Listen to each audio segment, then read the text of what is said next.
Welcome to Lesson 3 of Module 1 in the Dementia Prevention Program.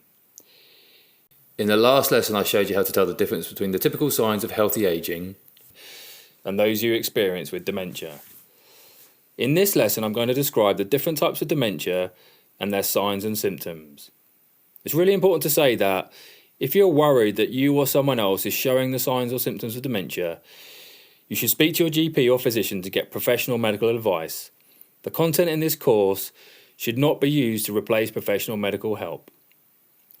So, dementia describes a group of symptoms caused by brain disease.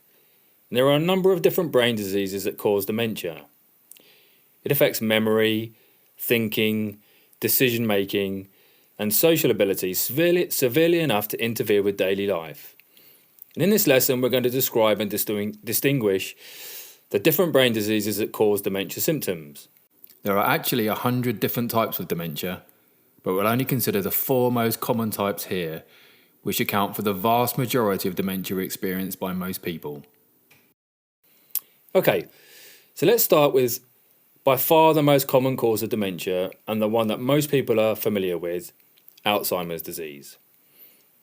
Alzheimer's disease is a progressive brain disease, what we call a neurodegenerative disease, that usually starts slowly and gradually gets worse. The disease most often shows symptoms in people over 65 years of age. About 6% of people at this age or older will get Alzheimer's disease, although up to 10% of Alzheimer's cases are what's called early onset, affecting those in their 30s to mid-60s. And sadly, women are twice as likely to develop Alzheimer's as men. They have a 1 in 5 chance of developing Alzheimer's compared to a 1 in 11 chance for men. The vast majority of people living with dementia, 60 to 70%, have Alzheimer's disease, which is probably why these two terms are often but incorrectly used interchangeably.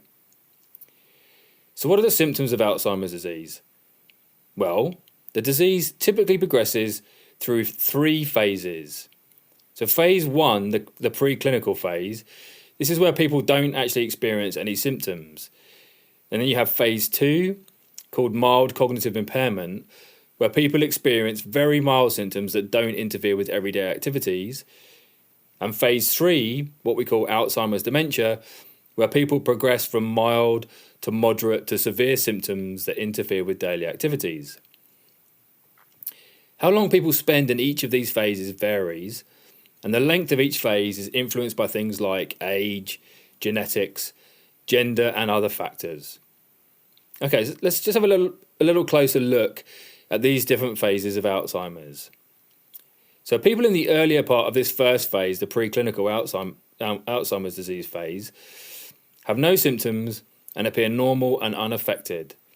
However, an examination of their blood or the cerebral spinal fluid, that's the fluid that the brain floats inside your head, or the brain itself, would actually reveal the beginning of brain shrinkage or the early signs of toxic proteins associated with the disease. In the later stages of this pre-symptomatic phase, there can actually be some awareness of mild cognitive symptoms, sometimes called subjective cognitive decline, and very subtle thinking changes that are detectable with more sophisticated testing. The second phase describes what we call mild cognitive impairment. If you have mild cognitive impairment, you may be aware that your memory or mental function has slipped. Your family and close friends also may notice a change. But these changes aren't severe enough to significantly interfere with your daily life and usual activities.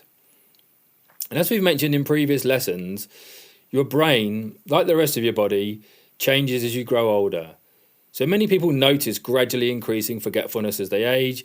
It may take longer to think of a word or to recall a person's name, but consistent or increasing concern about your mental performance may suggest mild cognitive impairment. You may have the signs of mild cognitive impairment if you forget things more often. You forget important events such as appointments or social engagements. You lose your train of thought or the thread of conversations, books or movies. You feel increasingly overwhelmed by making decisions, planning steps to accomplish a task, or understanding and following instructions. You might start to have trouble finding your way around familiar environments. You become more impulsive or show increasingly poor judgment. Your family and friends notice many of these changes. So mild cognitive impairment may actually increase your risk of later developing dementia caused by Alzheimer's disease or other brain conditions, but some people with mild cognitive impairment never get worse, and some people even get better and return to normal healthy aging. So during the third phase, we see the clinical syndrome of dementia, which itself can be subdivided into mild, moderate and severe symptoms. In the mild stage, people have trouble with complex tasks, and they may lose interest in hobbies. They may have more trouble planning or organising tasks.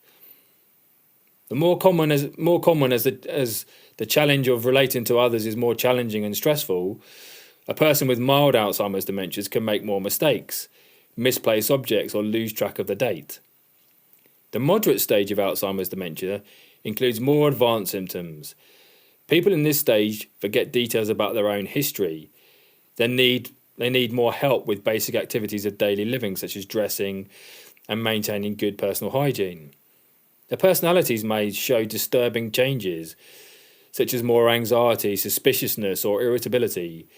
Sometimes in this stage, a person often has trouble recognising their grandchildren or even their children, and less commonly their spouse. They may be confused about where they are.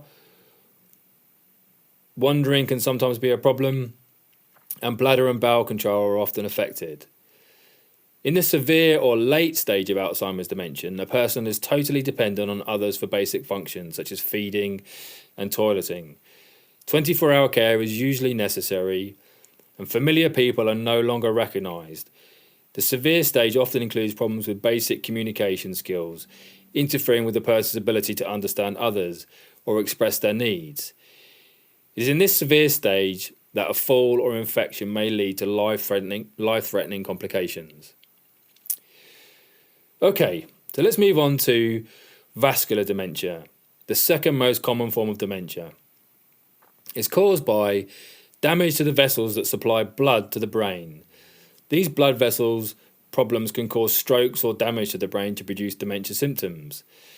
The signs and symptoms of vascular dementia are very rare before 65 years of age. The most common symptoms of vascular dementia include things like difficulties with problem solving, slowed thinking, focus and organisation. These tend to be more noticeable than the memory loss that is prominent in Alzheimer's. And up to 20% of dementia cases are caused by a vascular problem, so that's an interruption to the blood flow to the brain in some way. And some of these cases of vascular dementia occur on their own, but it's more common as a mixed disease, with most people living with dementia showing the brain changes of both vascular dementia and Alzheimer's disease. So what are the different types of vascular dementia? Some of the concepts to describe vascular dementia can be confusing, but there are four main types of vascular dementia. Three of these types are related to stroke, and each type affects a different part of the brain and results from different types of damage. Symptoms can vary and can progress in very different ways.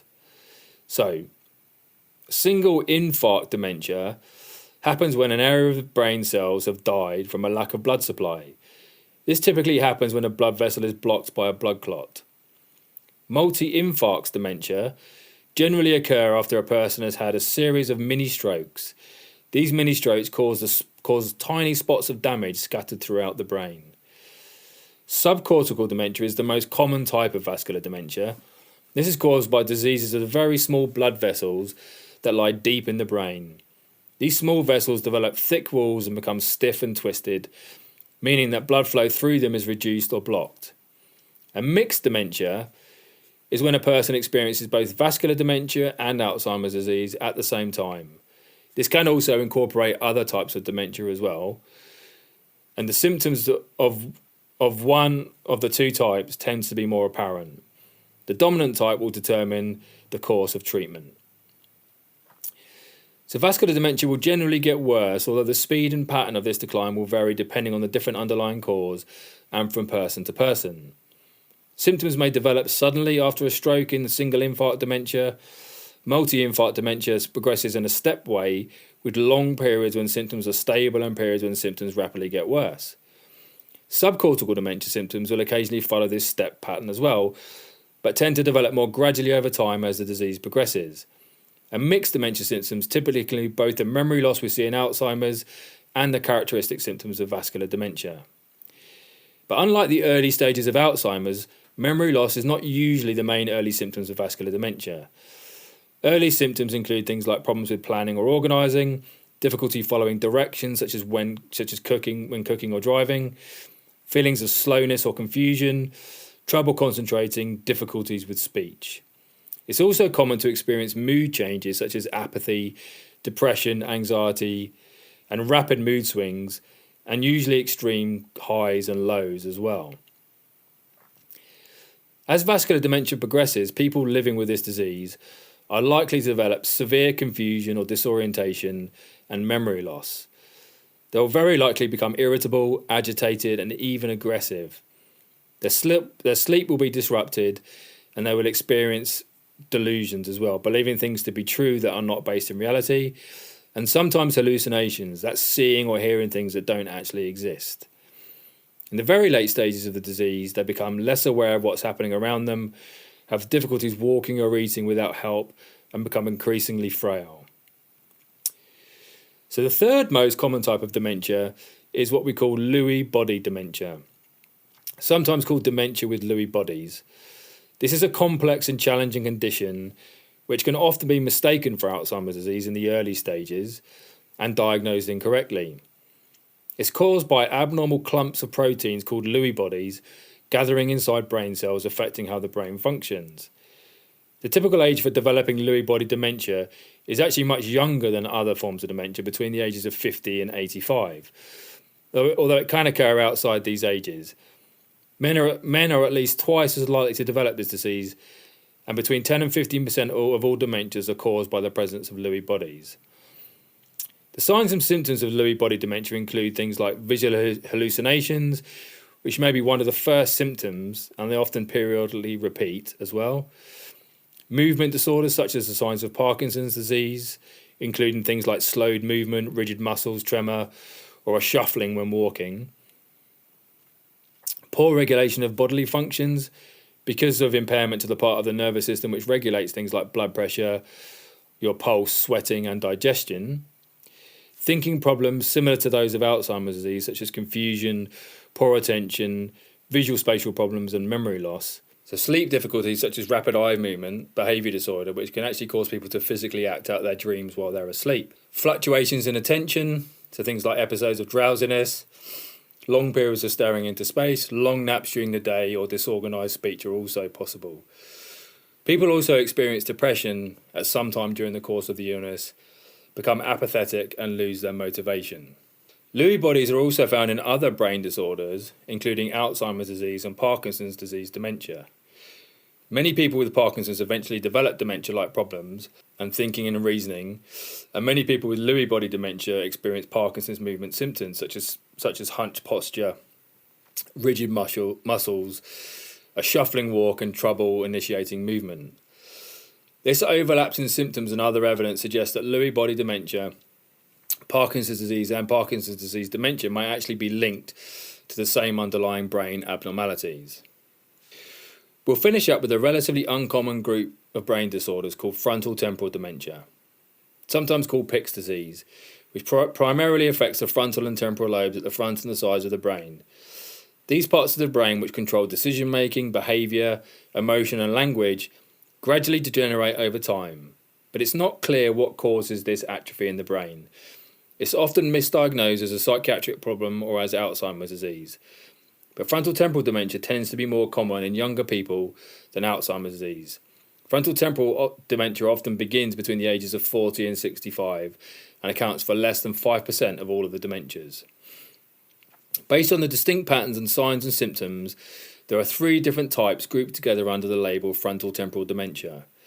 What's called behavioural variant frontal-temporal dementia, in which people often have trouble controlling their behaviour. They may say inappropriate things or ignore other people's feelings.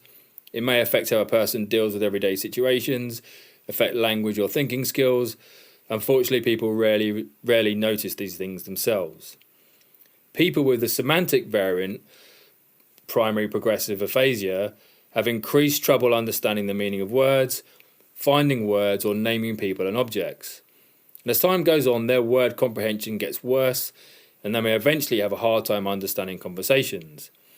And people with the non-fluent variant tend to have difficulties pronouncing words or increasing trouble getting words out.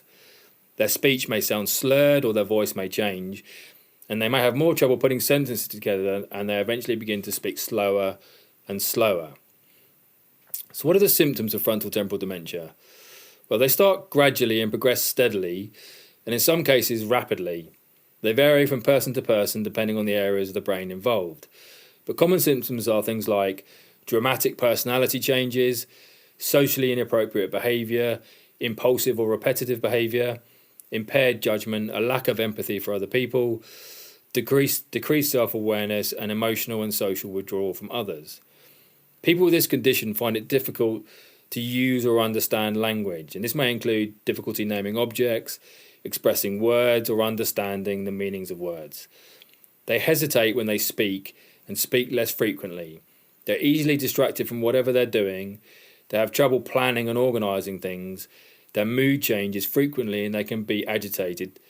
And as the condition progresses, they become increasingly dependent on other people for care and support. So that's the main different types of dementia. So what is the prognosis for someone living with dementia? Well, unfortunately and sadly, dementia in all its different manifestations and types is a severe disease with often a poor prognosis. Dementia, I'm afraid, is a terminal condition. The risk of death is twice as high in someone living with dementia than in patients not living with dementia. And studies have shown that, on average, someone will live around 10 years following a dementia diagnosis, but this can range massively from as little as 2 years and as long as 20 years. And how long someone lives depends a lot on their age, health, and lifestyle. And unfortunately, currently, there's no cure for dementia. So the biggest and best defense against dementia is to protect yourself from developing this terrible condition in the first place. And in the next lesson, we're going to discuss what dementia does to the brain. So I'll look forward to seeing you there.